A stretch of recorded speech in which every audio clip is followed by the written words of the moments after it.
Selamat pagi adik-adik sekalian, terimalah salam Buddhis Koko, Namo Buddhaya. Ya, sebelum kita memasuki pelajaran agama Buddha pada hari ini, baiklah kita berdoa terlebih dahulu. Ya, semuanya bersikap anjali, rapatkan tangan di depan dada, kita berdoa.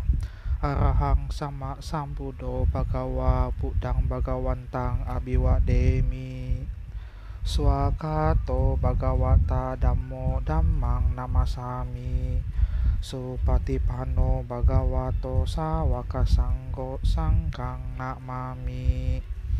Namo tassa bhagavato arahato sama sambuddhassa. Namo tassa bhagavato arahato sama sambuddhassa. Namo tassa bhagavato arahato sama sambuddhassa. Ya, sabe sata bawantu sukitata, semoga semua makhluk hidup berbahagia. Sadu, sadu, sadu. Nah, adik-adik sekalian, kita berjumpa lagi di semester 2 ini. Nah, semoga kabar kalian semuanya baik-baik saja. Oke, langsung saja kita masuk ke pelajaran 5 atau bab 5 dengan judul Aku Beragama Buddha. Nah, di judul ini Aku Beragama Buddha kita akan membahas tentang mengenai tempat ibadah umat Buddha, terus rohaniawannya umat Buddha itu siapa, terus hari raya agama Buddha, ya, dan masih ada lainnya ya. Nah, sekarang yang akan kita bahas dulu itu adalah tempat ibadah umat Buddha. Nah, adik-adik sekalian pasti sudah paham sekali ya di mana umat Buddha berdoa. Ya, ada bilang di rumah, wah bukan di rumah ya. Ada yang bilang di kelenteng, bukan ya. Nah, tempat ibadah umat Buddha disebut wihara ya. Sekali lagi, tempat ibadah umat Buddha itu disebut wihara. Biasa ada yang tertulis vihara, ya itu tulisannya, tapi dibaca wihara ya. Nah, umat Buddha pergi ke wihara untuk berdoa. Umat Buddha juga pergi ke wihara untuk belajar ajaran Buddha. Jadi selain berdoa, kita umat Buddha juga ke wihara untuk belajar ajaran Buddha. Ya, nah umat Buddha juga ke wihara untuk bermeditasi. Nah, adik-adik sekalian, nanti Koko akan ajarkan cara bermeditasi ya. Nah, jadi wihara adalah tempat ibadah umat Buddha. Nah, di wihara itu ada ruangan untuk berdoa. Terus ruangan berdoa tersebut disebut Dhammasala. Sekali lagi, ruang berdoa untuk umat Buddha di wihara disebut Dhammasala. Nah, di wihara ada juga tempat tinggal biku dan bikuni. Nah, siapa itu biku dan bikuni? Nanti Koko akan jelaskan. Nah, tempat tinggal biku dan bikuni disebut kuti ya. Koko ulangi sekali lagi, tempat tinggal biku atau bikuni disebut kuti.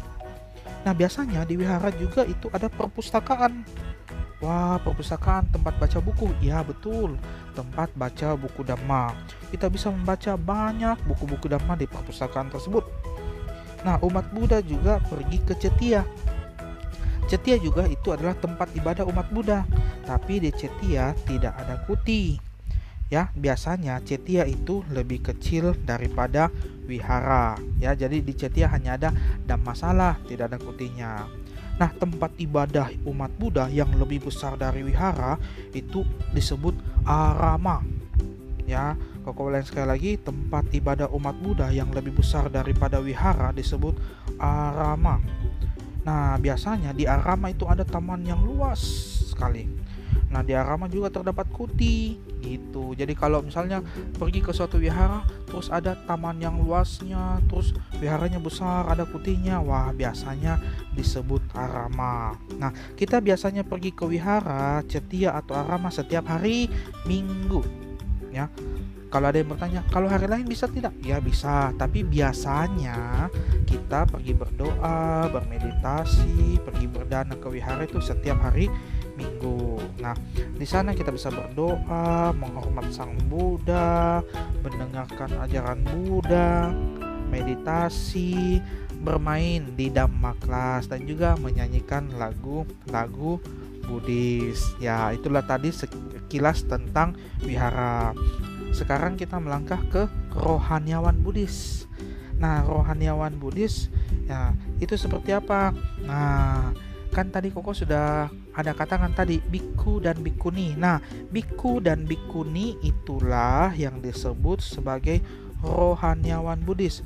Rohaniawan Buddhis itu yang mengajarkan agama Buddha kepada kita. Ya. Nah, ada juga yang menyebut biku itu biksu, boleh. Ada juga yang menyebut bikuni itu biksuni, boleh. Ada juga yang menyebut biku itu bante, boleh. Nah, biku dan bikuni adalah rohaniawan umat Buddha atau rohaniawan Buddhis.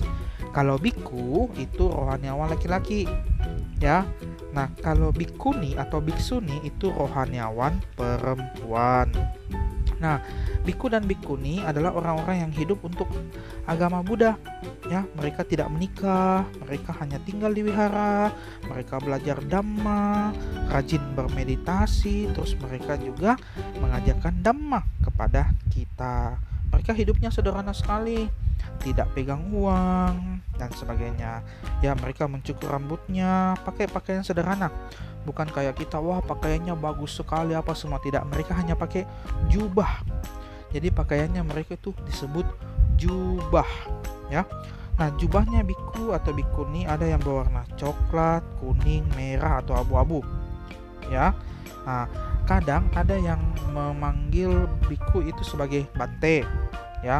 Ada juga yang panggil suhu, ada juga yang panggil lama, itu boleh. Nah, ada juga yang sedang belajar menjadi biku dan bikuni. Siapa mereka? Namanya samanera atau samaneri, ya. Jadi samanera adalah calon biku. Aku ulang sekali lagi, samanera adalah calon biku, samaneri adalah calon bikuni, ya. Nah, jika kita bertemu dengan para rohaniawan tersebut, mau biku, biksuni, bikuni, samanera atau samaneri, kita harus memberi salam. Cara memberi salam adalah kita berdiri dan beranjali lalu mengucapkan Namo Buddhaya, Namo Buddhaya Bante, Namo Buddhaya Biku, Namo Buddhaya Bikuni, atau bisa juga Sotihotu. Nah, seperti itu ya. Nah, seorang biku itu hidupnya penuh cinta kasih dan bahagia. Nah, demikianlah pelajaran pada hari ini. Kita akan berjumpa di pelajaran yang berikutnya. Sampai jumpa. Terima kasih. Namo Buddhaya.